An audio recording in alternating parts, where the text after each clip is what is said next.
Assalamualaikum, selamat datang diucapkan kepada semua rakan-rakan ke channel Azman Ishak. Hari ini dalam segmen Sembang Kencang, kita nak bercerita pasal 5 perkara yang perlu kita periksa selepas kemalangan FPV drone. Tapi sebelum tu, kita layan dulu pesanan penaja.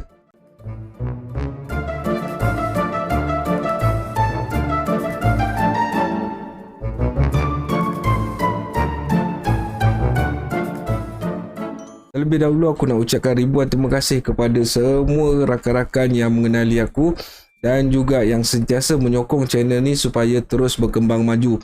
Tak lupa juga kepada kawan-kawan yang baru menceburi bidang FPV dan juga baru subscribe kepada channel ni. Aku ucapkan ribuan terima kasih kepada korang semua. Tanpa membuang masa lagi, kita terus kepada segmen kita, iaitu segmen Sembang Kencang pada hari ini. Kita nak bercerita pasal 5 perkara yang perlu kita periksa selepas kemalangan FPV drone.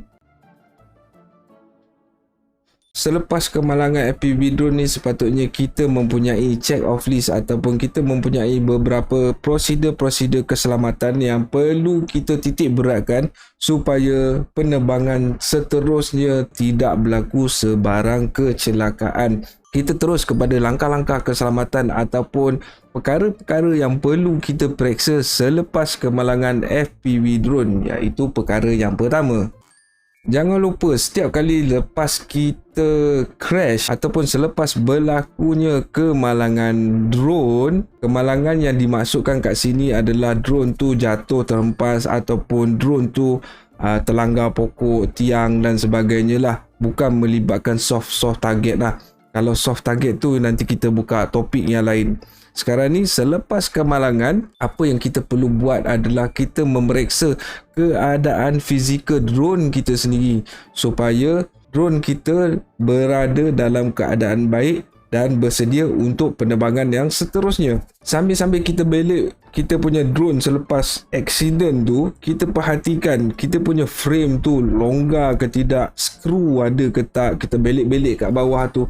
Perkara ni selalulah kesilapan tu. Utamanya aku sendiri pun buat lepas crash terus fly balik. Jadi apa yang berlaku, contohnya skru motor hilang, skru arm tercabut. Bila kita fly balik, kita mengalami sekali lagi kemalangan. Kadang-kadang kemalangan yang berlaku adalah lebih teruk daripada kemalangan yang mula-mula tadi. Perlu juga aku ingatkan kat sini, selain daripada kita memeriksa kerangka ataupun frame kita, kita perlu juga periksa kita punya motor. Kadang-kadang kita punya motor tu bel dia bengkok. Perkara ni amat membahaya sekiranya kita meneruskan penerbangan, sebab perkara ni boleh menyebabkan berlakunya punca kebakaran pada motor ataupun pada ESC, dan mungkin juga pada kita punya flight controller disebabkan haba yang berlaku kerana pergeseran motor disebabkan bel yang bengkok tadi.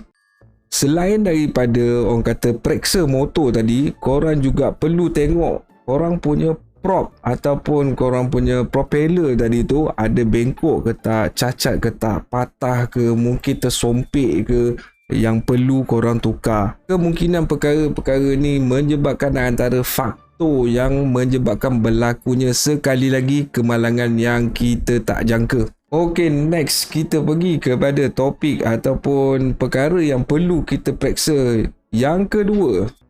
Perkara yang kedua yang perlu kita periksa selepas kemalangan drone adalah kabel dan juga sambungan-sambungan dia. Kita kena pastikan tak ada wire yang tercabut, tak ada wire yang terluka, ataupun sekiranya tadi kita crash ataupun kita jatuh kat dalam, bukan dalam gaung, kita jatuh dalam lumpur ataupun tempat-tempat yang basah, pastikan kita punya komponen-komponen elektronik tu dibersihkan terlebih dahulu ataupun dikeringkan terlebih dahulu sebelum kita meneruskan penerbangan yang seterusnya. Kalau kita terus main terbang je, kejap lagi benda tu terbakar, short circuit, habis, tanggunglah sendiri. Bercakap pasal kabel dan sambungan ni, kadang-kadang setengah daripada kita lah, maklumlah, orang kata baru-baru nak berkecimpung, drone kita dibina oleh sahabat-sahabat kita. Jadi sekiranya terdapat wire yang putus ataupun longgar ataupun perlu dikemas kini balik, boleh rujuk kepada rakan kita yang membina drone kita, supaya sekiranya berlaku kemalangan dan juga kabel kita terputus, bolehlah sambung sendiri kat tempat mana yang sepatutnya. Bukan kita main bantai sambung, kejap lagi positif pergi negatif, negatif pergi positif, TX pergi RX, RX pergi TX. Akan dah jadi masalah macam tu. Okey, kita pergi kepada topik yang ketiga, iaitu perkara yang perlu kita periksa selepas kemalangan drone. Kita perlu periksa kembali sambungan video feed dekat Google kita dan juga sambungan transmitter supaya ianya berfungsi. Caranya adalah terlebih dahulu selepas kita kemalangan ngeri ataupun orang kata kemalangan yang agak teruk dengan drone kita, kita dinasihatkan supaya cabut dulu kita punya prop sebelum melakukan pemeriksaan terhadap kita punya drone. Jadi kita buka kita punya prop, kita cucuk kita punya bateri setelah memastikan yang drone kita benar-benar tak ada perkara satu tadi, tak ada wire terputus, frame tak ada longgar, tak ada skru, tak ada tercabut apa semua. Lepas tu kita punya flight controller dan komponen-komponen elektronik tak basah, baru kita cucuk lipo lagi sekali untuk cubaan menguji kita punya goggle dan juga kita punya transmitter. Kita cuba tengok dia okey tak okey, ada video ke tak ada video. Itu adalah perkara yang ketiga.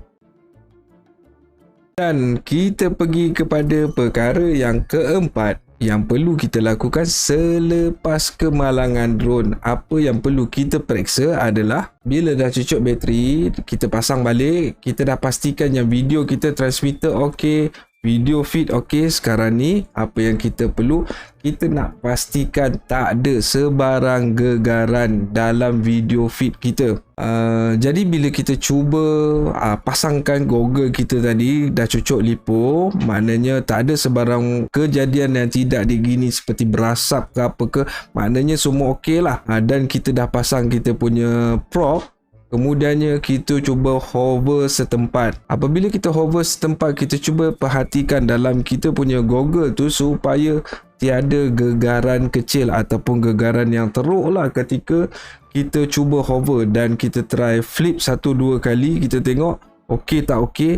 Kalau okey, baru kita bersedia untuk meneruskan penerbangan yang seterusnya. Jadi perkara yang terakhir, perkara yang perlu kita periksa atau perlu kita pastikan selepas berlakunya kemalangan FPV drone, pastikan kita bersedia untuk penerbangan yang seterusnya. Pastikan kita punya mentality, pastikan kita punya jiwa bersedia untuk terbang. Saya Baim, saya daripada Kota Puteri. Saya first time main kat sini. Sebelum ni tak pernah beli prop. Ini kena banyak lah bawa set. Bukan main-main punya sini. Ada setengah individu selepas dia crash, dia akan rasa orang kata gemuruh, dia akan rasa gugup, dia akan rasa gerun satu macam disebabkan kemalangan yang berlaku tadi. Pastikan kita punya minda bersedia untuk penerbangan yang seterusnya.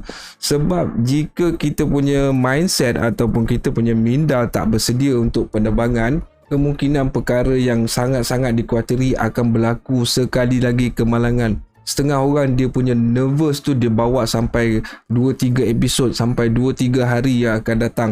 Jadi sangat-sangat berbahaya sekiranya individu yang macam ni dia meneruskan penerbangan yang seterusnya. Okeylah, aku rasa sampai takat ni dulu aku merepek dalam rancangan Sembang Kencang ni. InsyaAllah dalam siri yang akan datang kita cuba kongsilah perkara-perkara yang boleh memberi input kepada rakan-rakan dan sahabat-sahabat kita yang baru berkecimpung dalam dunia FPV. Sekiranya anda semua adalah subscriber baru dan juga rakan-rakan yang baru menyertai bidang FPV, hobi FPV ni, mungkin korang nak tahu tentang beberapa perkara kos tersembunyi dalam FPV drone, mungkin korang boleh semak dekat link yang aku sediakan ke atas ni. Sampai di sini dulu untuk kali ini. InsyaAllah kita akan berjumpa dalam video yang akan datang. Salam ceria, salam hormat. Okay, bye. Assalamualaikum.